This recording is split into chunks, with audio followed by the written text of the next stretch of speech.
Well, if you're going to watch this movie at your local theater, make sure they're serving alcohol because you are going to need it. Brother against brother. This should be interesting. But could you kill him? So F9, The Fast Saga, is the 10th movie in the Fast and Furious franchise, if you include Hobbs and Shaw. And let me just say, it is at best bottom half.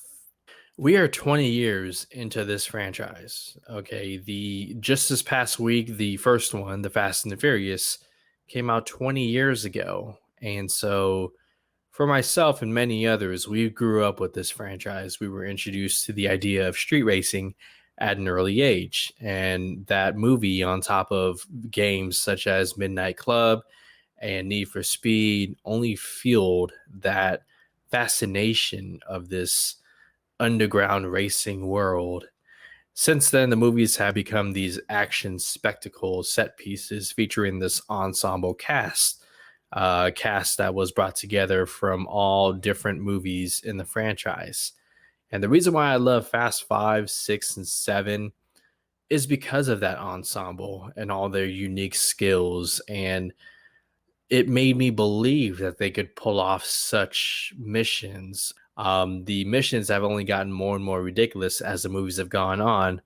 F9, The Fast Saga, is bigger, louder, and more destructive than any of the movies before it. We reunite with Dom and Letty, who are trying to live a quiet life and raise their son. Brian and Mia are off elsewhere trying to raise a family of their own. And then you have Tej, Roman, and Ramsey all kind of just doing their own thing, being a little fun trio. And all of them are forced to come together when they find out that Mr. Nobody has been attacked, and the attacker was Jacob, played by John Cena, who is the brother of Dominic Toretto.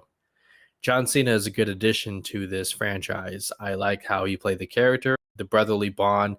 I'm always a sucker for that in movies, and it was definitely a highlight. As with most of these movies, there's a MacGuffin. In 5, it was a vault containing a lot of money. In 7, it was God's Eye.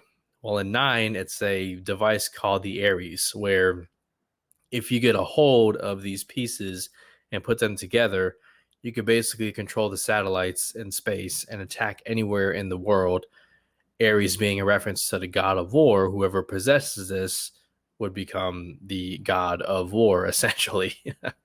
It's pretty bizarre, even for Fast and Furious standards. But I want to go back to the characters and the ensemble because we got some familiar faces returning in this movie. As you've seen in the trailers, the Han character is back, and the way they explain it is just go with it, okay? I mean, just go with it, okay? And also returning are the Tokyo Drift cast. You got Lucas Black as Sean Boswell. You got Bow Wow as Twinkie.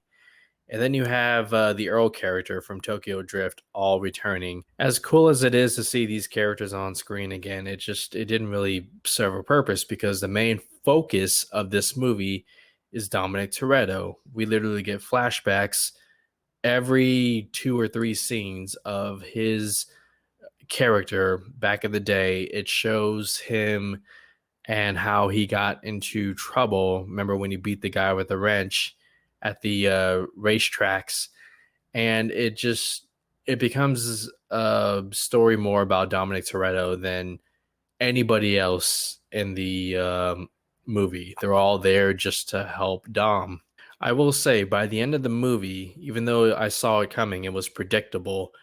I am invested into the relationship between Dominic Toretto and his brother, Jacob. I said the action set pieces are bigger, louder, and more destructive. You got cars outracing landmines. You got cars with rockets strapped going to space. Armored cars that seem more indestructible than anything you've seen in a comic book movie. I think with this movie, audiences are going to learn just how much they're willing to tolerate as far as ridiculous action goes. Justin Lin, being a longtime veteran of the franchise, he's able to execute these action set pieces as best as he possibly could, given how ridiculous they are. There's one moment where Tyrese Gibson is surrounded by soldiers, and he opens fire, kills all of them, but then looks at his vest and sees that there are bullet holes, but not a scratch on him. He tries to make sense in this movie of why these characters are able to pull off these missions. He uses the word invincible, and the movie tries to become self-aware again, only to be taken away by more jokes. You get the sense that Tyrese's character is on to something, but then that's quickly disregarded, brushed away, and they just tell more jokes about him being a dummy, basically. There's another moment where Natalie Emmanuel's character, Ramsey, has to get behind the wheel. She's never driven before, which I thought was stupid, but she ends up, pulling it off and just the way they explain it, Toretto's like, "You're a natural." It's like, sure, whatever.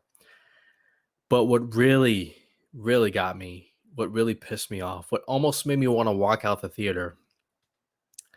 So there's a moment where Toretto is arrested and Cardi B ends up saving the day. I wouldn't have mind that except for the fact that Cardi B in this movie has to make it a point that, oh, this is what I did. Look what I did. I'm a badass. These are people, these women, they're all with me. But she didn't do shit. All she did was put on a fucking uniform and take Toretto away. We didn't see it would have been one thing to see Cardi B and her ladies, and I'm not against female empowerment. I'm not. I want it to be executed right. It would have been one thing to see Cardi B and her ladies take down armed guards and dress up as them, but they literally show up. They take Toretto away. They're in the truck.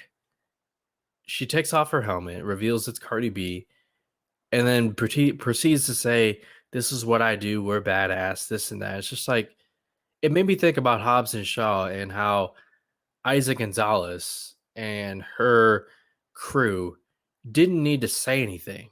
They didn't need to be loud. They were, you believed that they were badasses because of how Deckard Shaw, Jason Statham's character, how he respected them and saw them as a formidable force.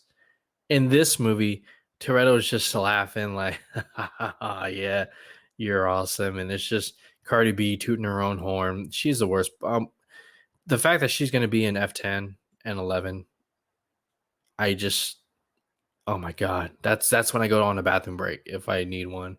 This franchise misses Paul Walker, Dwayne Johnson, and others. I will say that. As cool as it is to see Han return, it's not enough.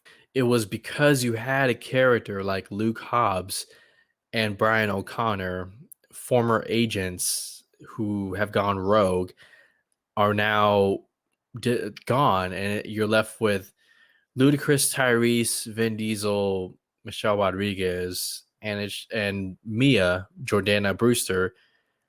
It's just I don't believe it anymore. Okay.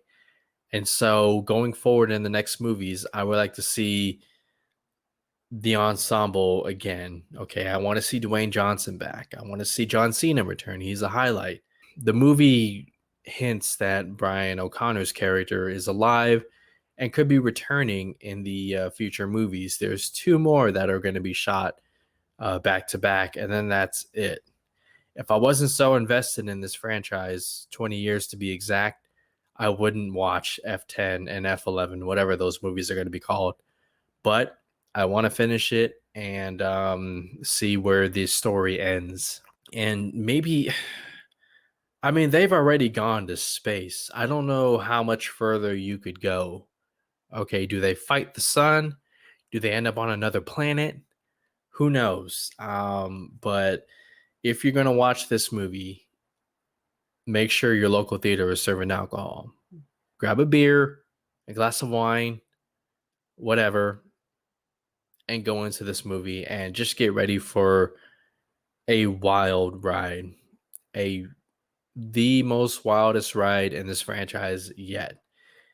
I left this movie feeling just mentally exhausted and franchise fatigued. I've seen F9, the Fast Saga, once. I don't need to see it again. I'm not going to watch it again. I'm not.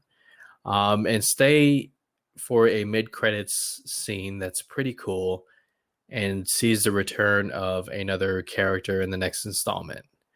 But those are my thoughts on F9, the Fast Saga. You guys check it out. Okay, go have a good time. Hopefully, have some drinks with your friends or family and celebrate that we've been in this franchise for 20 years and just know that the end is near with 2 more movies coming.